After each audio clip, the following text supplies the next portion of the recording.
wanasema wanachukua upelelezi, wakanipeleka kwa Fadhili, wakanirudisha kwangu, wakaondoka.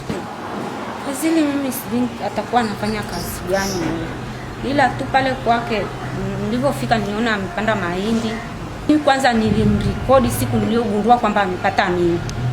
Nikamwambia shika simu yako ulionunuliwa na mimi nishike simu yangu nikurekodi. Nikamrekodi akawa anaongea na huyo Fadhili. Kwa anaongea na huyo Fadhili akamwambia njoo kama umefukuzwa tukutane shuleni. Mimi nikamwambia ushahidi nimeshaukamilisha. Siku ya tarehe 27 sasa akaja akawa yuko nje kwangu amesimama. Tulikuwa tunatoka kujisaidia. Tukamuuliza wewe ni nani? Akasema ni mimi. Umekuja kufanya nini hapa? Anasema naomba yani usinipeleke polisi.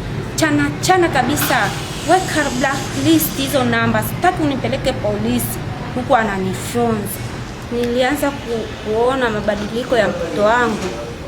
Nikajua kwamba huyu mtoto ana mimba kwenye dawati la DC ya polisi. Shule akaniambia kwamba huyu mtoto ameshafanya mtihani hapa, sio mwanafunzi wangu, atakapofaulu ndio atakuwa mwanafunzi wangu, nitamtafuta.